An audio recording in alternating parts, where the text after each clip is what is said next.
الحمد لله نحمده ونستعينه ونؤمن به ونتوكل عليه ونعوذ بالله من شرور أنفسنا ومن سيئات أعمالنا من يهده الله فلا مضل له ومن يضلله فلا هادي له وأشهد أن لا إله إلا الله وحده لا شريك له وأشهد أن محمدا عبده ورسوله أرسله بالهدى ودين الحق ليظهره على الدين كله ولو كره المشركون اللهم صل على محمد وعلى آل محمد كما صليت على إبراهيم وعلى آل إبراهيم اللهم بارك على محمد وعلى آل محمد كما باركت على إبراهيم وعلى آل إبراهيم إنك حميد مجيد أما بعد فإن خير الحديث كتاب الله وخير الهدي هدي محمد صلى الله عليه وسلم وشر الأمور محدثاتها وكل محدثة بدعة وكل بدعة ضلالة أيها الإخوان والأخوات أوصيكم وإياي أولا بتقوى الله يا أيها الذين آمنوا اتقوا الله حق تقاته ولا تموتن إلا وأنتم مسلمون أعوذ بالله من الشيطان الرجيم بسم الله الرحمن الرحيم إن في خلق السماوات والأرض واختلاف الليل والنهار لآيات لأولي الألباب الذين يذكرون الله قياما وقعودا وعلى جنوبهم ويتفكرون في خلق السماوات والأرض ربنا ما خلقت هذا باطلا سبحانك فقنا عذاب النار. ബഹുമാനികളായ സത്യവിശ്വാസികളെ വിശ്വാസികളെ, അല്ലാഹു സുബ്ഹാനഹു വ തആലയുടെ നിയമനിർദ്ദേശങ്ങൾ ജീവിതത്തിലെമ്പാടും പാലിക്കുവാൻ എന്നോടും നിങ്ങളോടും ആമുഖമായി ഓർമ്മപ്പെടുത്തുന്നു, വസിയത്ത് ചെയ്യുന്നു. കാരുണ്യവാനായ പടച്ച റബ്ബിൻ്റെ അപാരമായ അനുഗ്രഹത്താൽ ദുൽഹിജ്ജ മാസത്തിലൂടെ നമ്മൾ കടന്നു പോകുന്നു. അളവറ്റ അനുഗ്രഹമാണ് നമ്മുടെ ജീവിതത്തിൽ അല്ലാഹു നമുക്ക് ഓരോരുത്തർക്കും നൽകിയിട്ടുള്ളത് എന്നുള്ള ബോധവും ബോധ്യവും ഒരു വിശ്വാസിക്ക് അനിവാര്യമായിട്ടുള്ള സംഗതിയാണ്. മാരകമായ രോഗങ്ങൾ പിടിപെട്ട എത്രയോ ആളുകൾ നമുക്കറിയാമല്ലോ. മാരകമായ രോഗങ്ങളിൽ നിന്ന് അല്ലാഹു നമ്മളെയൊക്കെ കാത്തു രക്ഷിക്കുമാറാകട്ടെ. ഇരു ലോക വിജയികളുടെ കൂട്ടത്തിൽ ഉൾപ്പെടുത്തി അവർ നമ്മളെ അനുഗ്രഹിക്കുമാറാകട്ടെ. സൃഷ്ടാവായ പടച്ച റബ്ബിനെ ഓർക്കുക എന്നുള്ളത് ഒരു വിശ്വാസിയുടെ ജീവിതത്തിലെ അനിവാര്യമായ ഒരു സംഗതിയാണ്. എപ്പോഴാണോ ആ ഓർമ്മ നമ്മളിൽ നിന്ന് അന്യം നിന്ന് പോയത്, അപ്പോഴാണ് നമ്മൾ അരുതായ്മകളിലേക്ക് കടന്നു പോയത്.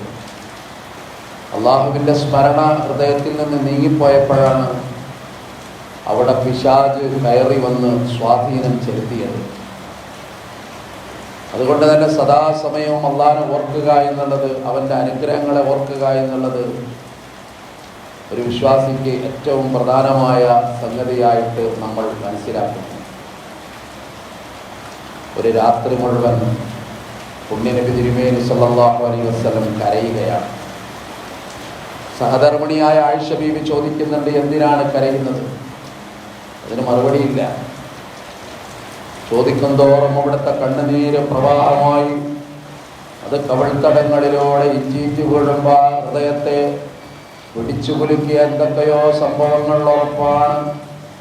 അതുകൊണ്ട് സഹധർമ്മിണിയുടെ ചോദ്യത്തിനൊന്നും ഉത്തരല്ല. എന്തിനാണ് നബിയെ നിങ്ങൾ കരയുന്നത്? മറുപടിയില്ല. രാത്രി മുഴുവൻ പ്രവാചകൻ സല്ലല്ലാഹു അലൈഹി വസല്ലം കരഞ്ഞു. സുബഹിയുടെ സമയമായപ്പോൾ ബാങ്ക് വിളിക്കാരൻ വന്നു. ബിലാൽ റളിയല്ലാഹു അൻഹു. ബിലാലിനോട് ആയിഷ ബീവി പറയാണ്, ഇന്നലത്തെ രാത്രി മുഴുവൻ നബി കരയുകയായിരുന്നു. എന്തെന്ന് ചോദിച്ചിട്ട് മറുപടി എന്നോട് ഇതുവരെ പറഞ്ഞിട്ടില്ല. നിങ്ങൾ ചോദിക്കുമ്പോൾ ചിലപ്പോൾ പറഞ്ഞേക്കാം ബിലാൽ നബിയുടെ ഇഷ്ടവാചനമായ ശാരീരിക സൗന്ദര്യത്തെ ശബ്ദ സൗന്ദര്യം കൊണ്ട് തടവൽഗണിക്കുകയും ലോകത്തിന്റെ നെറുകയിലേക്ക് കയറിപ്പോവുകയും ചെയ്തൊരു മനുഷ്യൻ. ബിലാൽ റളിയല്ലാഹു അൻഹു ചോദിക്കുക, എന്തേ കരയുന്നത് ഇങ്ങനെ? രാത്രി മുഴുവൻ കരയുന്നു എന്നറിയുന്നു. അപ്പൊ ഒരു മറുപടി വന്നു, ബിലാലെ, ഇന്നലത്തെ രാത്രി ഖുർആനിൽ 2 ആയത്തുകൾ അല്ലാഹു ഇറക്കി തന്നു. ജിബ്രീൽ അത് വന്ന് ഓതി തന്നതിൽ പിന്നെ എനിക്ക് കണ്ണുനീര് നിലക്കാനാകുന്നില്ല. എൻ്റെ സമുദായത്തിൽപ്പെട്ട ആളുകൾ ആ ആയത്തൊക്കെ പാരായണം ചെയ്യുമ്പോൾ അതിനെക്കുറിച്ചൊന്നും ചിന്തിക്കാതെ അവരത് ഒഴുക്കൻ മട്ടിൽ വിട്ടുപോകുമ്പോൾ അത് ഓർക്കുമ്പോൾ എനിക്ക് കണ്ണുനീര് പൊഴിയുന്നു. ബിലാൽ ചോദിച്ചു, ഏതാണ് നബിയെ ഇന്നലെ ഇറങ്ങിയ ആയത്ത്? അപ്പൊ വന്ന മറുപടി 191, 192 ആല ഇംറാനിലെ ഏറ്റവും പ്രധാനമേറുന്ന 2 ആയത്ത്. ഇന്ന ഫീ ഖൽഖിസ് സമാവാതി വൽ അർള്, പ്രപഞ്ചത്തിന്റെ സൃഷ്ടാവ്, പ്രപഞ്ചത്തെക്കുറിച്ച് പരിചയപ്പെടുത്തുന്ന ആകാശങ്ങളുടെ സൃഷ്ടിപ്പിലും ഭൂമിയുടെ സൃഷ്ടിപ്പിലും വഖ്തിലാഫിൽ ലൈലി വന്നഹാർ, രാത്രിയുടെയും പകലിന്റെയും ഈ പരിവർത്തനത്തിലും പരിണാമത്തിലും മാറ്റത്തിലും അല്ലാഹു നിശ്ചയിച്ചിട്ടുണ്ട് ലആയാത്ത്, ദൃഷ്ടാന്തങ്ങൾ, ലിഉലിൽ അൽബാബ്, ബുദ്ധിജീവികൾക്ക്, ചിന്തിക്കുന്നവർക്ക്. ചിന്തിക്കുന്നവരാരാന്നല്ല പറയുന്നുണ്ട്. ബുദ്ധിജീവി എന്ന് പറഞ്ഞാൽ മുടി വെട്ടാത്തവനോ പല്ല് തേക്കാത്തവനോ നീണ്ട ഒരു സഞ്ചി തൂക്കിയവനോ ഒന്നുമല്ല. ഖുർആൻ ആരാണ് ബുദ്ധിജീവി എന്ന് വരെ പറയാ. അല്ലദീന യദ്കുറൂനല്ലാഹ ഖിയാമൻ വഖുഊദാ, അവരല്ലാഹനെ ഓർക്കുന്നു ഖിയാമൻ നിന്നിട്ട്, വഖുഊദൻ ഇരുന്നിട്ടും, വഅലാ ജുനൂബിഹിം കിടന്നിട്ടും. ഈ 3 അവസ്ഥ അല്ലാതെ മനുഷ്യരില്ല. ഒന്നുകിൽ നിൽക്കണം, അല്ലെങ്കിൽ ഇരിക്കണം, അല്ലെങ്കിൽ കിടക്കണം. 4ാമത്തെ അവസ്ഥ മനുഷ്യനില്ല. മനുഷ്യന്റെ ഏതവസ്ഥയിലും, ശാരീരികമായവന്റെ ഏതവസ്ഥയിലും വയതഫക്കറൂന, അവർ ചിന്തിക്കുന്നുണ്ട്. ഫീ ഖൽഖിസ് സമാവാതി വൽ അർള്, ആകാശങ്ങളുടെ സൃഷ്ടിപ്പ്, ഭൂമിയുടെ സൃഷ്ടിപ്പ്, അതങ്ങനെ ചിന്തിക്കുന്നു. പിന്നെ അവരുടെ ഉള്ളിൽ നിന്നൊരു ദുആ വരുന്ന, റബ്ബനാ മാ ഖലഖത ഹാദാ ബാതിലാ, റബ്ബേ ഇത് നീ വെറുതെ പടച്ചതല്ല, ഇത് തന്നെ ഉണ്ടായതാണെന്ന് പറയാൻ കഴിയില്ല ഒരു വിശ്വാസിക്ക്. ഇതൊക്കെപ്പാട് എങ്ങനെയൊക്കെയാ അങ്ങോട്ട് ഉണ്ടായി? അല്ല, റബ്ബനാ മാ ഖലഖത ഹാദാ ബാതിലാ, സുബ്ഹാനക, അല്ലാഹ് നിന്നെ പരിശുദ്ധനാക്കുന്നു. ഫഖിനാ അദാബന്നാർ, നരകത്തിന്റെ ശിക്ഷയിൽ നിന്ന് കാക്കണം ഞങ്ങളെ. ആല ഇംറാൻ 191, 192 ആയത്താണ്. പ്രാപഞ്ചിക പ്രതിഭാസം പറഞ്ഞിട്ട് പിന്നെ അവിടെ നരകമോചനം തേടണമെന്ന് പറയാ. ഈ പ്രാപഞ്ചിക പ്രതിഭാസത്തെ പറ്റി ചിന്തിക്കാൻ കഴിയാത്തൊരു മനുഷ്യന് നരകമല്ലേ അർഹതപ്പെട്ടത് എന്നുള്ള സൂചിപ്പിക്കുന്ന പോലെ ഈ സംവിധാനങ്ങൾ ഒരുക്കിയ മനുഷ്യന്. അതുകൊണ്ടാ എപ്പോഴും പ്രകൃതിയിലേക്ക് നോക്കാൻ അന്നത്തെയും എന്നത്തെയും മനുഷ്യനോട് ഒട്ടകത്തിന്റെ മൂക്കുകയറ് പിടിച്ച് നടക്കുന്ന അറബിക്കൂട്ടത്തോടല്ല പറയാണ്, മൂക്കുകയറ് പിടിച്ച് നടന്നാൽ പോരാ. കൈഫ ഖുലിഖത്, എങ്ങനെയാണ് ഇതിനെ പടക്കപ്പെട്ടത്? ഈ ഒട്ടകത്തെ എങ്ങനെ പടക്കപ്പെട്ടു എന്ന് നിങ്ങൾ ചിന്തിച്ചിട്ടുണ്ടോ?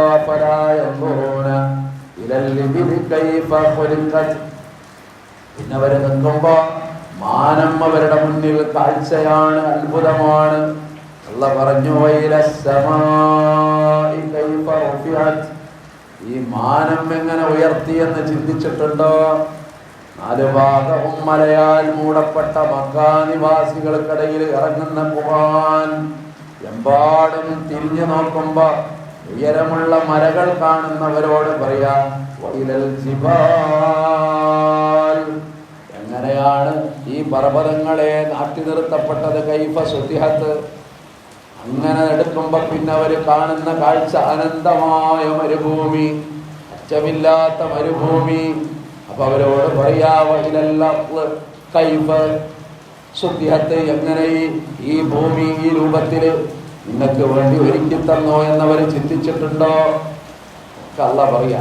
എന്നിട്ടാ പറഞ്ഞ ഫദക്കിർ, നബിയെ അള്ളാഹനെ ഓർമ്മപ്പെടുത്തണം.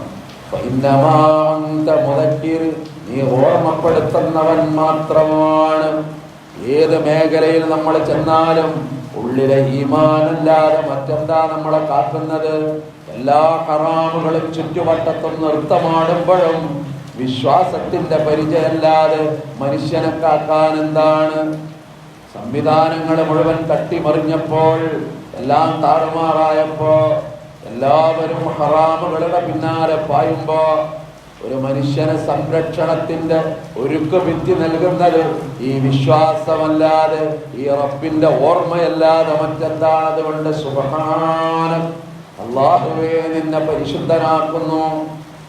അല്ലാഹു പരിശുദ്ധനാണ്, അവൻ എല്ലാറ്റിലും പരിശുദ്ധനാണ്. ആളുകൾ അവനിൽ പങ്കു ചേർക്കുന്നു, അതിൽ നിന്നവൻ പരിശുദ്ധനാണ്. ആളുകൾ അവനോട് സമന്മാരെ സൃഷ്ടിക്കുന്നു, അതിലും അവനേറെ പരിശുദ്ധനാണ്. അവൻ ഉന്നതനാണ്, അവൻ മഹാനാണ്. സുബ്ഹാനല്ലാഹ്. നിസ്കാരത്തിന്റെ ശേഷം വിശ്വാസി പറയും 3 തവണ സുബ്ഹാനല്ലാഹ്. അല്ലാഹുവേ നീ എത്ര പരിശുദ്ധനാണ്. അത് ഉള്ളിൽ നിന്ന് വരുന്ന വചനമായി, പൊരുളായി, അത് ജീവിതത്തിന്റെ ഭാഗധേയമായി മാറുമ്പോ മനുഷ്യനെത്ര ഉത്കൃഷ്ടനാണ്. ഗോതമ്പ് മാവ് കുഴച്ചിട്ട് കയ്യിൽ തഴമ്പ് വന്നിട്ട് ചോര പൊടിഞ്ഞിട്ട് കരുമ മകള് ഫാത്തിമ നബിയുടെ അടുത്ത് വന്ന് പറയുന്നുണ്ട്, ഒരു ഖാദിമിനെ നിശ്ചയിച്ച് തരുമോ? കൂടെ അലിയുമുണ്ട്, മരുമകൻ. 2 പേരും വന്ന് പറയാണ്, ഒരു ഖാദിമിനെ നിശ്ചയിച്ച് തരുമോ ഞങ്ങൾക്ക്? നബിയെ കൈ വറക്കുന്നു, കയ്യ് കുഴയുന്നു, കയ്യ് തളരുന്നു. ജീവിതത്തിന്റെ ക്ലേശങ്ങളും പരീക്ഷണങ്ങളും ബുദ്ധിമുട്ടുകളും പങ്കുവെച്ച നേരം ഇഷ്ടം പോലെ ഗനീമത്ത് സ്വത്ത് വന്ന ഒരു ദിവസം. പക്ഷേ റസൂലുള്ളാഹി പറഞ്ഞു, സാധ്യമല്ല ഫാത്തിമ, സാധ്യമല്ല അലി. 2 പേരും ദുഃഖത്തോടെ, നിരാശയോടെ, അല്പം ലജ്ജാഭാരത്തോടെ അവർ തിരിഞ്ഞു പോയി എന്നാണ്. പക്ഷെ അന്നത്തെ രാത്രി അവർ ഉറങ്ങാൻ കിടന്നപ്പോ ആ വാതിലിൽ ഒരു മുട്ട് തുറന്നു നോക്കുമ്പോ അത്ഭുതം തോന്നുന്നു. അല്ലാഹുവിന്റെ റസൂൽ എന്ന പ്രിയ പിതാവ് സ്നേഹഭാജനം മുന്നിൽ വന്ന് നിൽക്കുന്നു. ഫാത്തിമ എന്റെ കരളിന്റെ കഷ്ണമാണെന്ന് ഒരു വാപ്പ മകളെ കുറിച്ച് പറഞ്ഞതും വിവാഹത്തിന് ശേഷവും നെറ്റിത്തടത്തിൽ ഫാത്തിമ വരുമ്പോ ഉമ്മ കൊടുക്കുന്ന ഒരു നബിയുടെ കഥയുണ്ട്. അത് കണ്ടിട്ട് ആയിഷ ബീവി പറയുന്നുണ്ട്, എന്താണ് ഈ കാഴ്ച? പ്രായപൂർത്തിയായ വലിയവളായ മകളാണ് നിങ്ങളുടെ ഫാത്തിമ. ഇപ്പൊ ഫാത്തിമ കുട്ടിയല്ല, ഫാത്തിമ അലിയുടെ ഭാര്യയാണ്. പക്ഷെ എന്നിട്ടും ആ നെറ്റിത്തടത്തിൽ സ്നേഹത്തിന്റെ ചുംബനം കൊടുത്ത ഒരു പിതാവ്, അതായിരുന്നു പ്രവാചകൻ സ്വല്ലല്ലാഹു അലൈഹി വസല്ലം. മന്ദസ്മിതമാണ് അപ്പൊ ആയിഷക്ക് മറുപടി കൊടുത്തത്. ആ ആയിഷ ബീവിയോട് അങ്ങനെ മറുപടി കൊടുത്ത പ്രവാചകൻ അതേ ഫാത്തിമയോടാണ്, ഇല്ല സാധ്യമല്ല, എനിക്ക് കഴിയില്ലെന്ന് പറഞ്ഞ് തിരിച്ചു വിട്ടത്. ഇനി അവരോട് നബി പറയുന്ന വാക്ക് സഹീഹ് ബുഖാരിയിലും മുസ്ലിമിലും നമ്മൾ വായിക്കുമ്പോൾ അത്ഭുതം തോന്നും. അവലാ അദുല്ലുകുമാ അലാ ശൈഇൻ മിമ്മാ ഇൻ സഅൽതുമൂനി, നിങ്ങൾ 2 പേരും എന്നോട് ചോദിച്ചില്ലേ, മിൻ ഖാദിമിൻ ഔ ഖാദിമ, ഖാദിമിനെയോ ഖാദിമത്തിനെയോ വേണം. അതിനേക്കാളും നല്ല ഒരു കാര്യം, അതിനേക്കാളും ശ്രേഷ്ഠമായ ഒരു കാര്യം, അതിനേക്കാളും ഉത്തമമായ ഒരു കാര്യം അതിതാ നിങ്ങൾക്ക് പറഞ്ഞു തരാൻ പോവുകയാണ്. ഇതാ അത്തയ്തുകുമാ ഇലാ മദ്ജഇകുമാ, നിങ്ങൾ 2 പേരും നിങ്ങളെ കടപ്പറയിൽ വരുമ്പോ ഫഖൂലാ, നിങ്ങൾ 2 പേരും പറയണം സബ്ബിഹാ തലാത്തം വതലാത്തീൻ, 33 സുബ്ഹാനല്ലാഹ് പറയണം. ജീവിത ക്ലേശം മാറ്റാൻ ഒരു വേലക്കാരൻ അന്വേഷിച്ചു പോയ പ്രിയ മകളോട് വേദപ്പൊരുൾ പഠിപ്പിച്ചു കൊടുത്ത പുണ്യ നബിയുടെ ദീനാണ് നമ്മുടെ ദീനെന്ന് നമ്മൾ മറക്കാതിരിക്കില്ല. അതുകൊണ്ടാണ് എപ്പോ സമയവും സദാസമയവും അള്ളാഹനെ ഓർക്കാന്നുള്ളൊരു പ്രധാനം. കഴിഞ്ഞ ആഴ്ച സൂചിപ്പിച്ചല്ലോ, ഒരു വിഷമം പ്രയാസം ഉണ്ടാകുമ്പോൾ പഠിച്ചവനൊരു ഓർമ്മ വരിക. ചിലപ്പോൾ രോഗം വരുമ്പോൾ, ആശുപത്രിയിൽ പോകുമ്പോൾ, ദാരിദ്ര്യം വരുമ്പോൾ, ജീവിതത്തിന്റെ പരീക്ഷണങ്ങൾ വരുമ്പോൾ അപ്പൊ മാത്രമല്ല, സുഖങ്ങളിലും അല്ലാതെ ഓർക്കും വിശ്വാസിനാണ്. ബൽഖീസ് രാജകുമാരി വരുന്ന രംഗമാണ് മഹാനായ സുലൈമാൻ നബി അലൈഹിസ്സലാം. ബൽഖീസ് വിസ്മയം തൂക്കണം. ബൽഖീസ് സൂര്യനെ ആരാധിക്കുന്ന കൂട്ടത്തിലാണ്. അതുകൊണ്ട് ആ കൂട്ടത്തിൽ നിന്ന് ബൽഖീസ് മാറണം. എന്തെങ്കിലും ഒരു അത്ഭുതം ബൽഖീസ് കാണണം. സുലൈമാൻ നബിക്ക് തോന്നി. അപ്പൊ പറഞ്ഞു, ഇതാ ഇപ്പൊ വരും രാജകുമാരി ഇവിടെ വരും. അവള് വരുമ്പോ അവൾ അന്തം വിട്ട് പോകണം. അവിടെ ഇരിക്കുന്ന അതേ അർശ് അതിവിടെ കൊണ്ടുവരണം. രാജകുമാരി ഇരിക്കുന്ന അതേ ചെയർ അതിവിടെ കൊണ്ടുവരണം. ആര് കൊണ്ടുവരും? ജിന്നുകളുടെ കൂട്ടത്തിലെ ഒരു മല്ലൻ പറഞ്ഞു, ഞാൻ കൊണ്ടുവരാം. നിങ്ങൾ എണീക്കുന്നതിന് മുമ്പ് പോരാ, അതിനു മുമ്പ് ഇവിടെ ബൽഖീസത്തും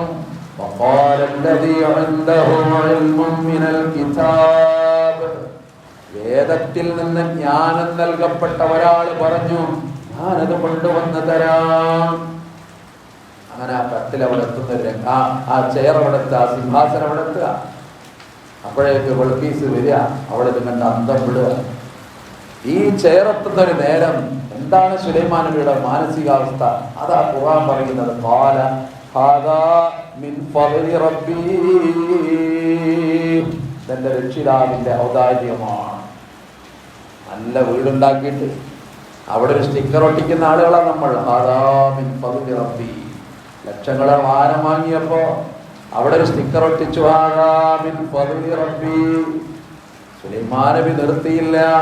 അധികാരത്തിന്റെ പ്രൗഢി കൊണ്ട് ലോകത്തിന്റെ ഏറ്റവും ഉന്നതമായ ശ്രേണിയിലേക്കല്ല ഉയർത്തിയ മഹാനായ സുലൈമാൻ നബി പറഞ്ഞൊരു വാക്ക് പ്രധാനമാണ്. എന്തിനാത് പഠിച്ചോൻ തന്നത്? അവൻ എന്നെ പരീക്ഷിക്കുകയാണ്. ഞാനവന് നന്ദി കാണിക്കുന്നുണ്ടോ, അമ്മഫുറാദോ, ഞാൻ നന്ദി കേട് കാണിക്കുന്നുണ്ടോ? അതിനല്ല എന്നെ പരീക്ഷിക്കാം. ഏത് ദുനിയാവിന്റെ അനുഗ്രഹം അങ്ങനെയാണ്. അതുകൊണ്ട് എപ്പോഴും ഓർക്കേണ്ട സംഗതിയാണ്. സൗഭാഗ്യങ്ങൾ വരുമ്പോൾ നമ്മൾ അള്ളാനാണ് മറന്നു പോവുക. ഇനിയിപ്പോൾ അതിൻ്റെ ഒന്നും ആവശ്യമല്ല. ഇനിയിപ്പോൾ അങ്ങനെയാണ് പോകും. മക്കളൊക്കെ നന്നായി, ഓലൊക്കെ പൈസ അയക്കാൻ തുടങ്ങി. ഇനിയിപ്പോൾ പള്ളിക്കൽക്കൊന്നും അങ്ങനെയാണ് പോയിക്കൊള്ളുന്നില്ല. പണ്ട് ഞാൻ പള്ളിക്കൽക്ക് പോയി അന്ന് വലിയ ദാരിദ്ര്യമായിരുന്നു, കഷ്ടപ്പാടായിരുന്നു. അപ്പോൾ പഠിച്ചവനോട് കുറേ പറഞ്ഞു. അപ്പോൾ അതൊക്കെ ശരിയായി. ഇനി അങ്ങനെയല്ലല്ലോ വിശ്വാസം. സുഖത്തിലും ദുഃഖത്തിലും അവൻ്റെ ഓർമ്മകളിലല്ല, വിഷമങ്ങളിൽ അവൻ്റെ ഓർമ്മകളിലല്ല.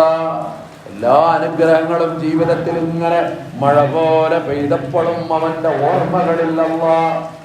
സകല നിമിഷങ്ങളിലും അവൻ ദുആയിൽ നിമിത്തനാണ്. അതാണ് വിശ്വാസിയുടെ ഒരു സവിശേഷത എന്ന് കൃത്യമായിട്ട് നമ്മൾ മനസ്സിലാക്കുക. മകനില്ലാത്ത സക്കരിയ നബിക്ക് അല്ലാഹ് മകനെ കൊടുക്കുക. വാർദ്ധക്യമാണ്, അതുവരെ പരീക്ഷണം.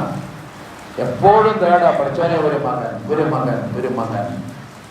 ദാമ്പത്യം എന്ന് പറയുന്നത് അതിൻ്റെ സാക്ഷാത്കാരമാണല്ലോ സന്താനം എന്ന് പറയുന്നത്. അതില്ലെങ്കിൽ പരീക്ഷണമാണ്. എപ്പോഴും കേട്ട അങ്ങനെ അവസാനം മകനുണ്ടാകുന്ന സന്തോഷ വാർത്ത. പക്ഷെ അത് കേട്ടപ്പോ ഈ വൃദ്ധനായ സക്കരിയ നബി ചോദിക്കാൻ, പഠിച്ചോനെ ഒരു ദൃഷ്ടാന്തം കാണണം, എനിക്കതൊരു ഒരു ധൈര്യം കിട്ടാൻ, വേറെ ഒന്നുമല്ല, എനിക്കൊരു ഉറപ്പ് കിട്ടണം. കുട്ടി ഉണ്ടാവുന്നല്ലേ പറഞ്ഞത്, എനിക്കൊരു ഉറപ്പ് കിട്ടണം. എൻ്റെ സഹധർമ്മിണി ഗർഭിണിയാകുന്ന പറഞ്ഞത്, അതുകൊണ്ട് എനിക്കൊരുറപ്പ് കിട്ടണം, ഒരു ദൃഷ്ടാന്തം അല്ല പറഞ്ഞു. ഖാല ആയതുക അല്ലാ തുകല്ലിമന്നാസ സലാസത അയ്യാം,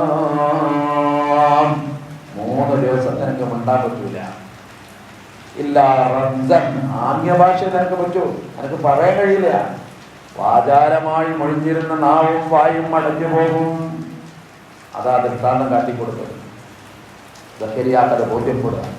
പിന്നെ അള്ളാഹ് പറയുന്ന ഒരു വാക്കാണ്, വദ്കുർ റബ്ബക കസീറാ, ധാരാളമായിട്ട് അള്ളാഹനെ ഓർക്കണട്ടോ സക്കരിയ. വദ്കുർ റബ്ബക കസീറാ വസബ്ബിഹ് ബിൽ അശിയ്യി വൽ ഇബ്കാർ, പ്രഭാതത്തിലും പ്രദോഷത്തിലും നീ സുബ്ഹാനല്ലാഹ് പറയണം, അവനെ പുകഴ്ത്തണം.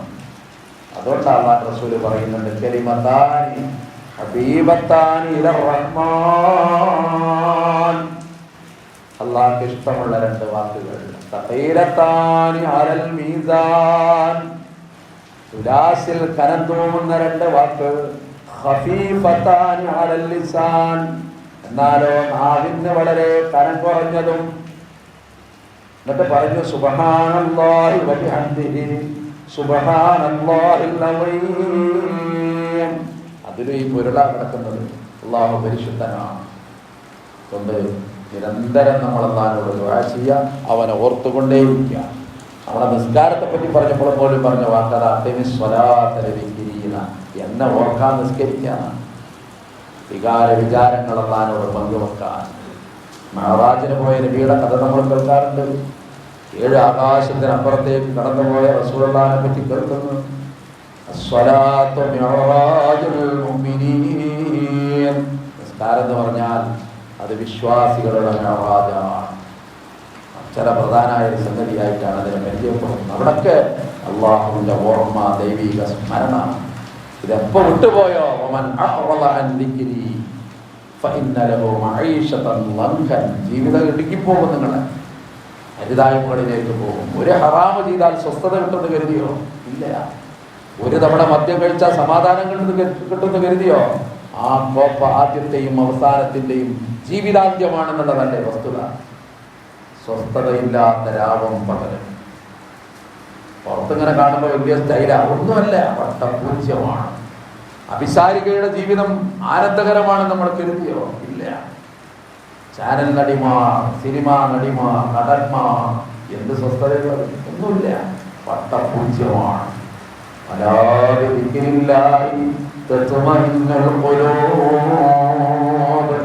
അള്ളാന്റെ ഓർമ്മ, അതിലാ മനസ്സിന് സാന്ത്വനം, സമാധാനമാണ്.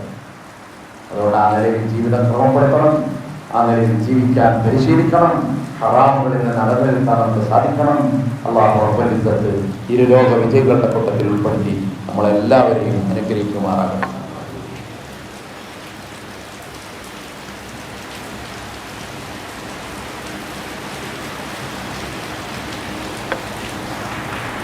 അൽഹംദുലില്ലാഹി റബ്ബിൽ ആലമീൻ. വസ്സലാത്തു വസ്സലാമു അലാ അഷ്റഫിൽ മുർസലീൻ വഅലാ ആലിഹി വസഹ്ബിഹി അജ്മഈൻ. ഇത്തഖുല്ലാഹ് ഇബാദല്ലാഹ് തആല. അല്ലാഹു സുബ്ഹാനഹു വ തആലയുടെ ഓർമ്മ അത് ജീവിതമെമ്പാടും ഉണ്ടാകണം. സുഖം വരുമ്പോൾ മാത്രമല്ല, ദുഃഖം ഉണ്ടാകുമ്പോൾ മാത്രമല്ല, സുഖദുഃഖ സമ്മിശ്രമായ ഈ വ്യത്യസ്ത വൈവിധ്യങ്ങളാണ് ജീവിതത്തിൻ്റെ എല്ലാ തലങ്ങളിലും. അതൊരു ഖൈറ് കിട്ടിയാൽ ഉണ്ടാകണം. ഒരു മഴ കിട്ടിയാൽ ഖൈറാണ്. എൻ്റെ പള്ളിക്ക് ഭാഗത്ത് മഴയാണെന്നാണ്. അത് അള്ളാഹനെ പറഞ്ഞ വർത്താനാണ്. അങ്ങനെ പറയാൻ പാടില്ല. ആകാശം ഭൂമിയെ സൃഷ്ടിക്കുന്ന നേരമാണ് വഹ്യ് എന്ന് പറയുന്നത്, മഴ എന്ന് പറയുന്നത്. വഹ്യും അങ്ങനെ തന്നെ. ജിബ്രീൽ വായ്പറന്ന് പുണ്യനബിക്ക് ഖുർആൻ ഓതിക്കൊടുക്കുന്നത് മാനവും ഭൂമിയും സംഭവിക്കുന്ന സന്ദർഭമാണ്. മാനത്തെ മഴത്തുള്ളികൾ ഭൂമിയെ ചുംബിക്കുന്നതും അങ്ങനെയാണ്. അതുകൊണ്ടാണ് റസൂലുള്ളാഹിന്റെ വാക്കുകളിലുണ്ട്, നിങ്ങളെ ദുആ സ്വീകരിക്കുന്ന നേരം മഴ പെയ്യുന്ന നേരത്ത് നിങ്ങളെ ദുആ സ്വീകരിക്കും. അതുകൊണ്ട് അല്ലാഹു നമ്മുടെ നല്ല ഉദ്ദേശങ്ങൾ നിറവേറ്റുന്ന അനുഗ്രഹിക്കുമാറാകട്ടെ. നമ്മുടെ പാപങ്ങളൊക്കെ അല്ലാഹു പുറത്ത് മാപ്പാക്കി തരുമാറാകട്ടെ. ജീവിതത്തിലെ വിഷമങ്ങളും പ്രയാസങ്ങളും അല്ലാഹു ദൂരീകരിച്ച് തരുമാറാകട്ടെ. കടബാധ്യത തീർക്കാൻ അല്ലാഹു നമുക്ക് തൗഫീഖ് അനുഗ്രഹിക്കുമാറാകട്ടെ. നമ്മുടെ ജീവിതത്തിൻ്റെ എല്ലാ പ്രയാസങ്ങളും രോഗങ്ങളും അല്ലാഹു മാറ്റിത്തന്ന് നമ്മളെ അനുഗ്രഹിക്കുമാറാകട്ടെ. നമ്മുടെ മക്കളെ നല്ല മക്കളാക്കി തന്ന് അല്ലാഹു അനുഗ്രഹിക്കുമാറാകട്ടെ. കൺകുളിർമയുള്ള കുടുംബം തന്ന് അല്ലാഹു നമ്മളെയൊക്കെ അനുഗ്രഹിക്കുമാറാകട്ടെ. اللهم اغفر للمؤمنين والمؤمنات والمسلمين والمسلمات الأحياء منهم والأموات إنك مجيب الدعوات. ربنا اغفر لنا ولإخواننا الذين سبقونا بالإيمان ولا تجعل في قلوبنا غلا للذين آمنوا ربنا إنك رؤوف رحيم. اللهم أعز الإسلام والمسلمين وأذل الشرك والمشركين. اللهم أجرنا من النار. اللهم أجرنا من النار. اللهم أجرنا من النار.